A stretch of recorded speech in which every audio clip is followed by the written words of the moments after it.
internet, my name is Sisley. Welcome back to Sisley Reacts, the channel where I react to music related stuff. So today is going to be a little bit different of a video because yesterday the first semi-final of the 2018 Eurovision Song Contest took place. And if you've been subscribed to me for longer than a year, longer than this channel has existed, and if you've seen my videos from my main channel, you know that I'm a big fan of Eurovision and I've done Eurovision themed videos throughout the Eurovision week for the past 2 years. This is the third year that I'm doing them, but since now I have an entirely music-centered channel, I thought why not do them here? And especially to my American and Latin American subscribers, if you don't know what Eurovision is yet, well, you're about to find out because this bitch ain't gonna stop talking about it for the next week. Okay, so brief introduction for those who are clueless about what Eurovision is and are always confused, because yes, there are some people who are still being confused every single year about what this weird European thing is, where they all get together and do weird things on stage. Well, to put quite simply, it's an international song competition. It was started in 1956 and it's been going on for, well, the past like 60 something years, and a lot of European countries participate in it, as well as some Middle East countries. Also Russia is participating too because, well, they have some territory in Europe, you know. But the most interesting development in recent years is that we have accepted Australia into the competition, and not just as a special guest, but as a regular competitor who just keeps coming back, and honestly their songs are pretty great, so I'm not complaining at all. But yeah, basically imagine every country who participates selects an artist and a song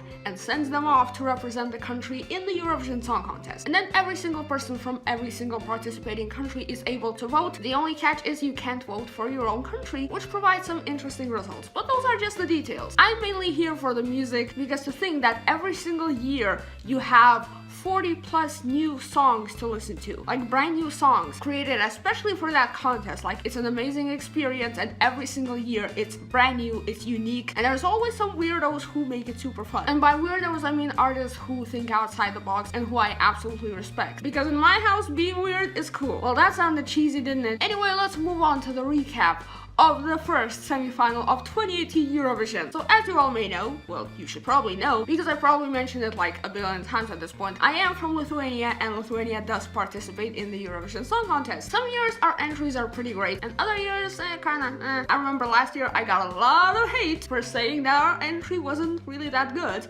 and apparently my opinion was the same as half of Europe's because we didn't qualify for the final. But this year our song was really sweet, and I'm really glad we got through to the final, which is going to be on Saturday. But to be quite honest, the only reason I think that we got through is because this was a rather weak semi-final. If you've been watching Eurovision for a while, you probably know what I mean, or maybe you just don't agree with that, and maybe you loved all the songs from the semi-final, or most of them. Like, to me, none of them were bad, but really few of them were, you know, like something different or something like extra cool. The only really like groundbreaking song that really wowed me was Israel's entry, which I of course reacted to like a while ago. Posted my reaction on my channel, you can check it out if you want, if you haven't seen it yet. I mean, that reaction is worth watching. Like, the first time that I saw and heard Nera's song Toy, I was like, what am I seeing? Like, that's on another level. That's what Eurovision is all about to me. I'm not your toy, not your toy.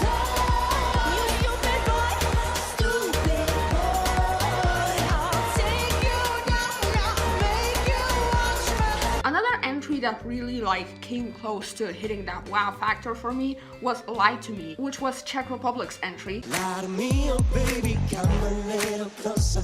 Lie to me, oh baby, lean up on my shoulder. And like, the moment that I started watching the performance, like, it looked like a music video. The way that it's filmed and the way that it was choreographed, like, that really wowed me. Not only is the song really strong and really fierce and really well performed, like, everything looked so sleek and so neat and just so in place, but at the same time so bright and colorful, and I always love that about Eurovision. No matter how many mellow ballads you have to sit through, there will always be someone who will go like bam, colors, beat, catchiness, weirdness, costumes, or something like that. Like, something will wow you, and like that's the real Eurovision for me. Even though last year's winner did say that music is about feeling and not fireworks, I think it's about both, to be quite honest, because to be honest, fireworks do make me feel things. But yeah, let's get back to the semi-final. When it comes to the song itself, Albania's song was probably my favorite from this semi-final, because it just had that 3x4 time signature, it had those big drums, and if you've been watching my reactions for a while, you know that I love that type of music, you know? Like, once you listen to at least a little bit of that song, you will know exactly why I loved it.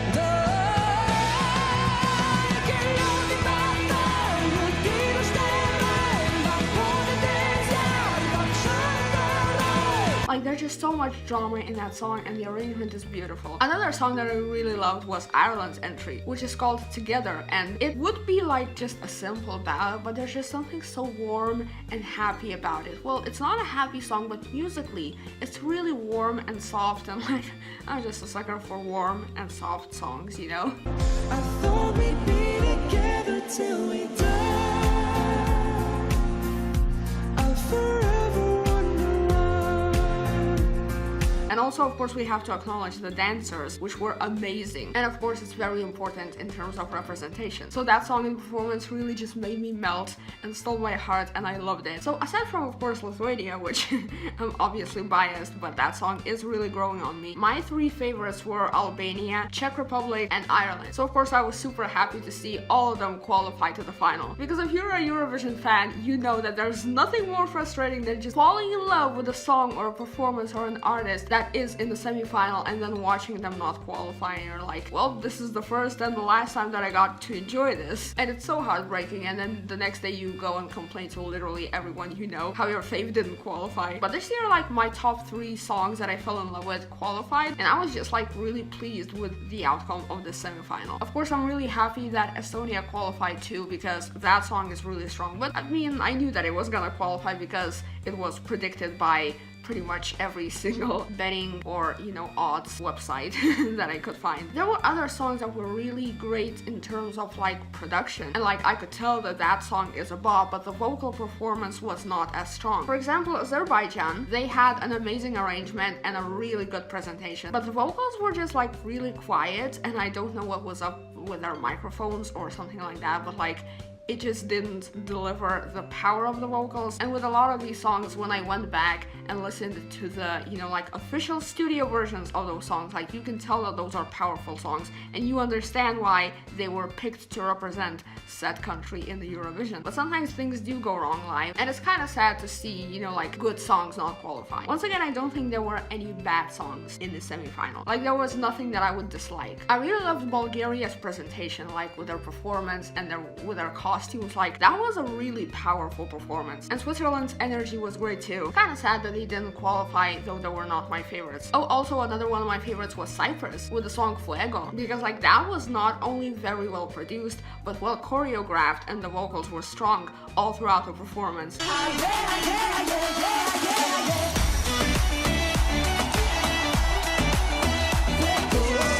And like the energy that the artist portrayed on stage was just like, it was uplifting, it lit you up, and it was a sight to see. Also, the costume was pretty great. We also got to hear 3 of the 6 finalists in this semi-final, which were Portugal, Spain, and the UK. I mean, we heard only snippets, but I did go and listen to the studio version. And like, all the songs are not bad, but my favorite so far was Spain's song. Spain is actually doing pretty well. Like, in the past 2 years, I know that a lot of other people don't like their entries from last year and this year, but I really enjoy the songs themselves. Last year, they had like a chill, fun song that is nice to listen to, and this year they have just the loveliest ballad that is so soft and so gentle. I love it so much. So far, I don't really have anything that I would hardcore root for. Like last year, I absolutely fell in love with Navi Band. If you remember them, they represented Belarus, and they were just the cutest act out of all of them. Like I couldn't stop listening to their music for months. Like I could ramble on and on and on about Navi Band for so long,